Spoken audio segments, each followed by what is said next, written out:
मौजूद है Indian shooting के कोच रौनक पंडित। रौनक पंडित जी, आप बताइए कि कैसा माहौल रहा है अब तक का, आपका एक्सपीरियंस अब तक का? एक्सपीरियंस काफ़ी अच्छा रहा है। जितना जो सोचा था उससे बेहतर रहा है। हमें काफ़ी इंस्ट्रक्शंस ऑर्गेनाइजर्स के थ्रू आई थी कि जब हम आएंगे तो हमारी क्या लैंडिंग प्रोसीजर्स होनी चाहिए, अराइवल प्रोसीजर्स क्या होनी चाहिए। तो जितना जो सख्ती हमें बताई गई थी उससे काफ़ी चीज़ें बेटर हैं। ऑफ कोर्स हमने भी सारी जो उनकी रेगुलेशंस रूल्स थे वो पूरे फॉलो किए हैं, तो किसी भी तरह की कोई दिक्कत नहीं रही है। अराइवल एयरपोर्ट एक्सपीरियंस काफ़ी स्मूथ था। विलेज के अंदर जो हमें एंट्री हुई तो इंडियन ओलंपिक एसोसिएशन वगैरह का जो भी हमारा मैनेजमेंट जो किया हुआ था, रूमिंग वगैरह, एवरीथिंग वाज क्वाइट स्मूथ। तो हमें किसी तरह की दिक्कत नहीं आई है। Rooms are okay, the food is fine. और आज हम शूटिंग रेंज पे, हमारे पहले दिन है ट्रेनिंग का, तो शूटिंग रेंज पे भी पहला दिन है, थोड़ी प्रिपरेशन अभी फ़िलहाल चल रही है, बट ओवरऑल व्यवस्था काफ़ी मुझे ठीक लग रही है यहाँ पे। आप मनु भाकर के कोच और सारा देश मनु भाकर से इस बार पदक की उम्मीद करे, क्योंकि वो 3 इवेंट्स में इस बार हिस्सा ले रही है। तो थोड़ा मनु भाकर के बारे में बताइए कि हाउ डिफरेंट शी इज़, और उसने अब तक का उसका सफ़र आप, और एक खास उसकी चीज़ आप बता पाएंगे? देखिए, मनु अभी काफ़ी यंग है, बहुत टैलेंटेड है, बहुत हार्ड वर्किंग है, डिसिप्लिन है, इसलिए रिजल्ट्स उसके आप देख ही रहे हैं कि कितने कम टाइम में इतने अच्छे कंसिस्टेंटली रिजल्ट्स मनु ने वर्ल्ड लेवल पर दिए हैं। बट कुछ चीज़ें एक्सपीरियंस के साथ भी आती हैं। नाउ वो एक्सपीरियंस हम जो ट्रेनिंग में हम जब बड़े कंपटीशन में जाते हैं तो किस तरह की कठिनाइयाँ, किस तरह की दिक्कतें, किस तरह की मुश्किलें हमें बड़े कंपटीशन में जो सामने आ सकती हैं, वो सबको ध्यान में रखते हुए हमने उन चीज़ों पे काम किया है ट्रेनिंग में। और बस यही आशा है कि हमने वो जो काम किया है तो यहाँ पे हम उस दिन ठीक से इम्प्लीमेंट कर पाएँ, और वो जो हमारा उस वक्त उस दिन जो हम टेक्निक फॉलो कर पाएँ वो बाकियों से बेहतर हो। बस यही आशा रहेगी। और कुछ यंगस्टर के बारे में बताइए, क्योंकि खेलो इंडिया से भी कुछ यंगस्टर्स यहाँ पे मतलब क्वालिफाई हो चुके ओलंपिक्स के लिए, और जैसे ऐश्वर्या प्रताप तोमर भी है, उसके साथ मनु भाकर और सौरभ चौधरी भी हाँ। काफ़ी यंग है। तो इन यंगस्टर के बारे में आप क्या बताएंगे?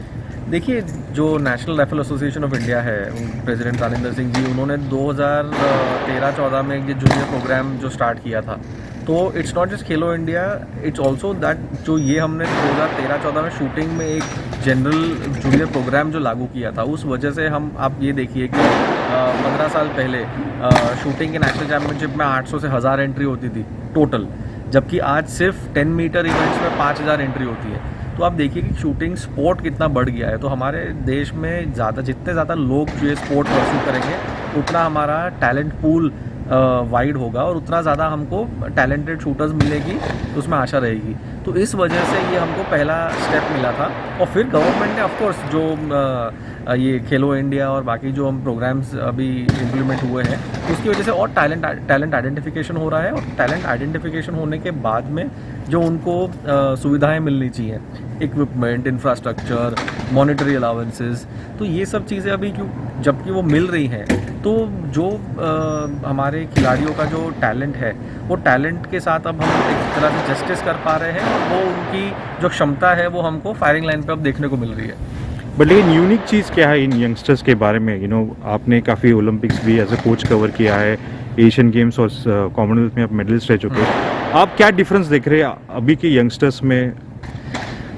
सबसे बड़ी चीज़ सिर्फ इन यंगस्टर्स में नहीं, आई थिंक हमारा पूरा देश बदल रहा है। हमारे देश की एक जो सेल्फ कॉन्फिडेंस है, एक जो किलर इंस्टिंक्ट है, किसी से हमें अपने आप को नीचा या वीक, कमज़ोर समझने की ज़रूरत नहीं है। तो ये पूरा एक ये जो नई जनरेशन है, पूरी जनरेशन हम अब एक मेंटली स्ट्रॉन्ग एंड विदाउट, बोलते हैं ना, मेंटल बैरियर्स के बिना की ये जनरेशन है। तो अगर हम पिछला आप ये देखें कि 15 साल पहले, 20 साल पहले जो ये था कि हम बाहर आते थे और हमारा बस ये होता था कि हम बाहर आने के लिए हमारा सिलेक्शन हो गया, वही बहुत है।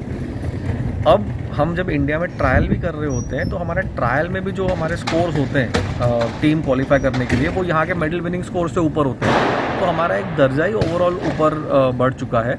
और अब सिर्फ सिलेक्ट होना ये मतलब हमारा गोल नहीं है। अभी गोल वाकई में मेडल जीतना, वर्ल्ड रिकॉर्ड सेट करना, वो गोल बन चुका है।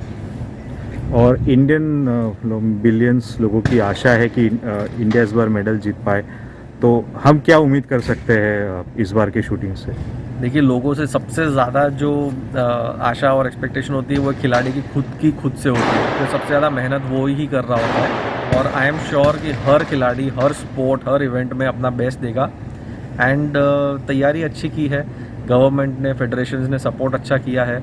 कोविड का टाइम है, situation is a little different this time, so let's see. ये सब को हम साथ में अगर हम देखें तो हम हमारा बेस्ट ज़रूर देंगे। एंड लेट्स होप कि जितना भी हमसे एक्सपेक्ट किया जा रहा है, हम एटलीस्ट उस पर हम खड़े होते हैं। ठीक है, thank you so much Raunak Pandit ji. Web दुनिया की सभी से अपील है कि भीड़ भाड़ से बचें, मास्क पहने व सैनिटाइजर का इस्तेमाल करें, साथ ही सोशल डिस्टेंसिंग का पूरा पालन करें।